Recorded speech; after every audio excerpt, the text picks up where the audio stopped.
So this is how I K-tape for the Quervain tenosynovitis. So, okay, cool. So cut it like that. So this follows the thumb, okay, and that goes down into there.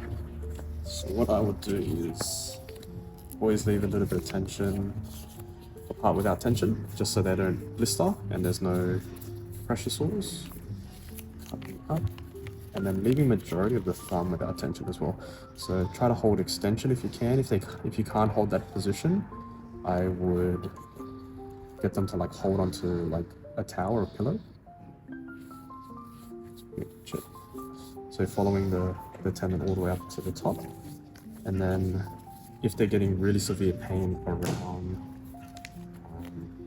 where that tendon is, I'll do a compression one on top. And this holds the tape down, especially around the wrist. So one of the issues we've had with patients is I wash my hands a lot for work or whatever, so the tape will start to flake. So this one just keeps it down a little bit.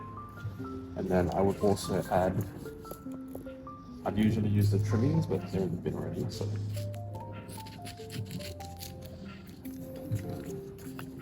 Use a little bit of tape to secure the thumb down as well.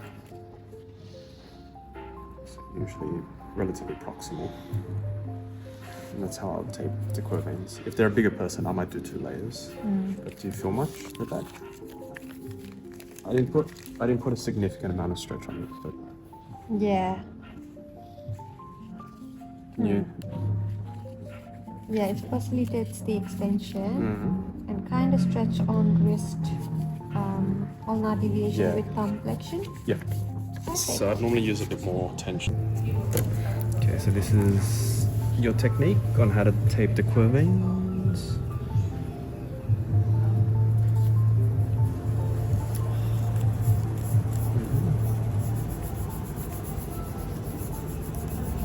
So I'm not putting any pressure on this side. So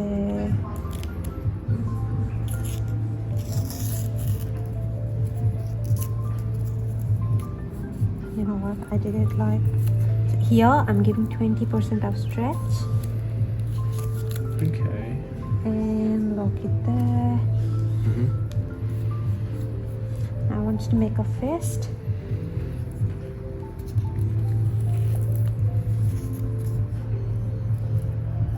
No stretch here. Again. Lift it up. Okay. I'm sorry. No, you're good. So just this, and now this should be, yeah, this shouldn't be a problem. Okay.